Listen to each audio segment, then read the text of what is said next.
انا بقى وقفت قدام الاستاد، دخلت الجماهير، انا اللي كنت بسالهم.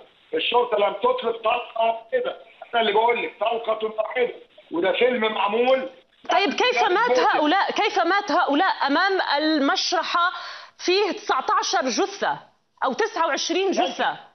لا انت تقدري تقولي كيف ماتوا ولا انا، لان في نيابه عامه محترمه بتحقق، وفي كاميرات صورت كل شيء. الاستاد كان محاط بالكاميرات، وهذه الكاميرات سيتم تفريغها.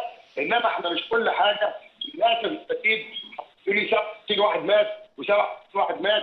واخد بالك اللي عمل المجزره بتاعت اللي عمل مجزره سينا من 10 ايام مشاهده.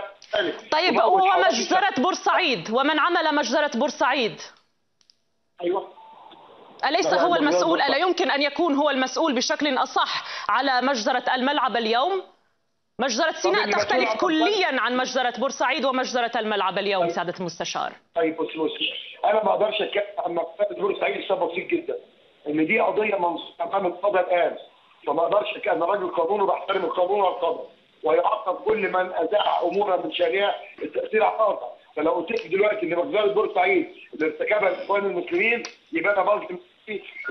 فقط أريد أن أذكرك بنقطة مهمة جدا ضمير الإعلامي يتوجب علي أن أذكرها بما أنك ذكرتها، وقلت إنك وزعت 5000 تذكرة من مجموع 10,000.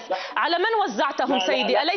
أليس هذه التذاكر من حق ناس آخرين؟ لا، أنا وزعت 5000 دعوة مجانية، والنادي باع 5000. خلي بالك. طيب نص المجموع توزع هدايا؟ وكنت اوزع ال 10,000 لو كان الشباب جه خد، لكن اخر تذكره في ال 5000 انت عندنا 5000 تانيين ونحط عندنا 10، فاضطريت ابيع ال 5000 التانيين لاعضاء النادي العاملين، اعضاء الجمعيه العموميه. على كل التحقيقات وربما تسريبات أخرى قد تتحدث عن الأرقام الصحيحة. عزيزي، لا أريد أن أذهب بالموضوع إلى أبعد من ذلك.